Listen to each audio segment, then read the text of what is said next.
Brad Williams, Frugal Finance, mortgage refinancing. Sometimes an opportunity arises for an individual to refinance a home mortgage loan at a lower rate of interest. For example, during 2017 to 2020, interest rates fell sufficiently to encourage many borrowers to refinance their home mortgage. The fundamental relationship that must be known in any refinancing decisions include at least three factors: terms on the present outstanding loan, new loan terms being considered, and three, any charges associated with paying off the existing or acquiring the new loan, such as prepayment penalties on the existing loan, or origination and closing fees on the new loan. To illustrate, assume a borrower took out a mortgage loan 5 years ago for $80,000 at 15% interest for 30 years, monthly payments. After 5 years, interest rates fall and a new mortgage loan is available at 14% for 25 years. The existing loan balance is $78,976. Assume a 2% prepayment penalty must be paid. And the originating lender requires an origination fee of $2,500 plus $25 for other closing costs if the new loan is made. Should the borrower refinance? In answering this question, we must analyze the costs associated with refinancing and the benefits of savings that all accrue due to the reduction in interest charges should the borrower choose to refinance. The costs associated with the refinance are as follows: prepayment penalty 2 times $78,976 is $1,580. Origination fee $2,500. 25 junk fees. Benefits from refinancing are obviously the interest savings that results from a lower interest rate. Hence, if refinancing occurs, the monthly mortgage payment under the new term will be lower than payments under the existing mortgage. Monthly benefits would be $60 per month as shown. Here we have this $80,000 existing loan, the rate 15%, 30 years, 2% prepayment penalties, monthly payment $1,002, payoff $78,977, new loan $78,977, rate 14%, 25 years, loan origination and other fees 3.165%. Other closing costs $25, monthly payment $950, $60.87, prepayment fee $1,580. Loan origination fee $25, an additional $25 for whatever, and then return on monthly savings over refinance cost greater than existing loan refinance $1,775.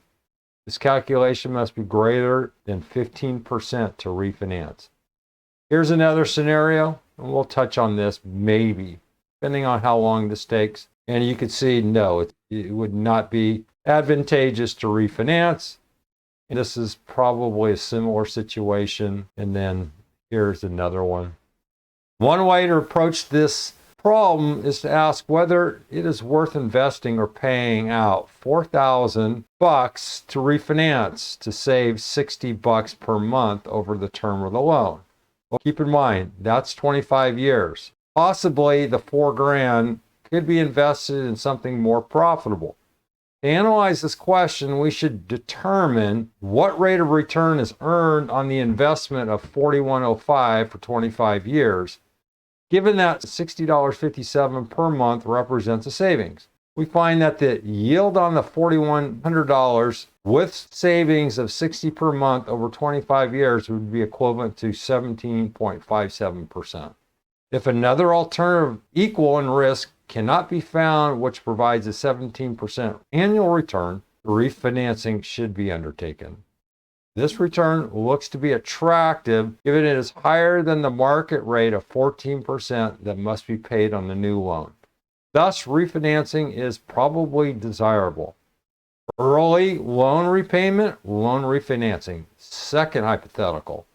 If the property is not held for 25 years, the monthly savings of $60.87 do not occur for the entire 25-year term, and therefore refinancing is not as attractive. To demonstrate If we assume the borrower plans to hold the property for only 10 more years after refinancing, is refinancing still worthwhile? Reviewing the options, note that the $4,100 cost will not change if the refinancing is completed. So the benefit savings will change. The $60.87 monthly savings will be generated for only 10 years.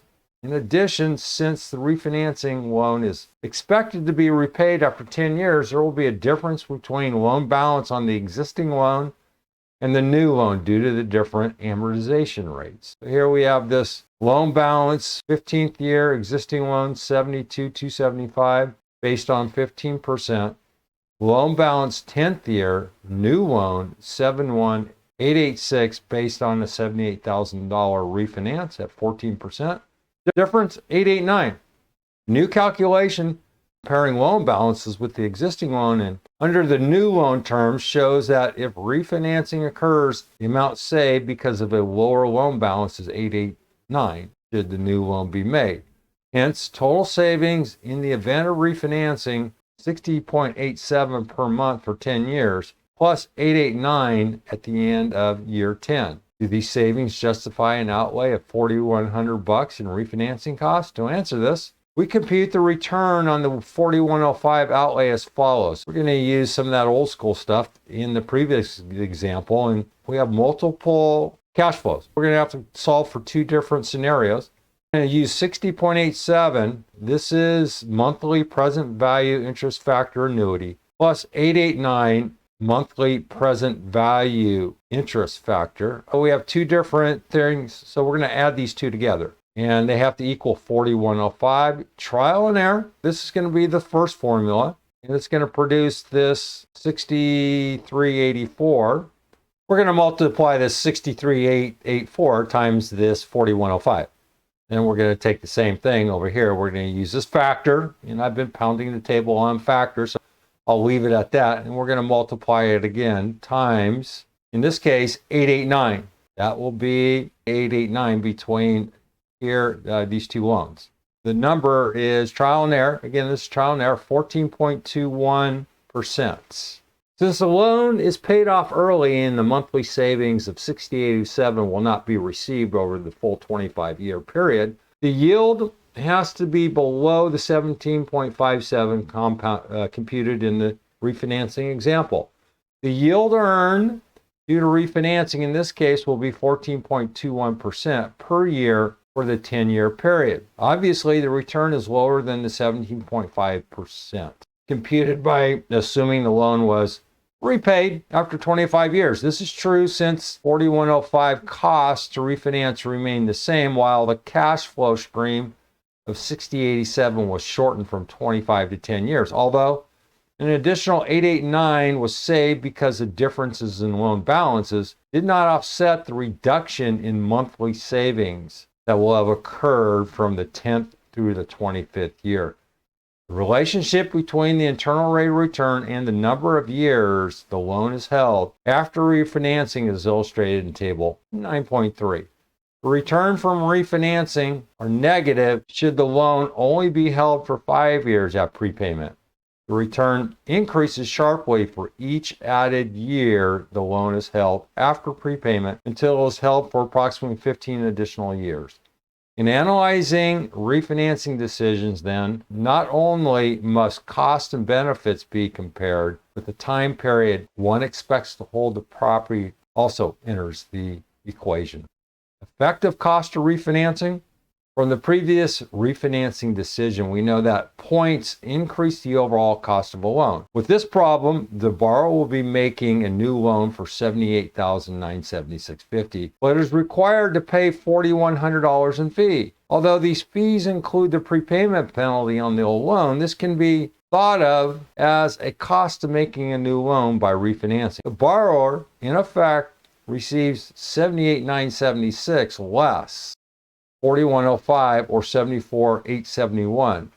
Payments on the new loan at 14%, 25 years are $950.69. To find the effective cost for this refinancing held to maturity or 25 years, it's going to be 14.86%. Or 950 versus 901.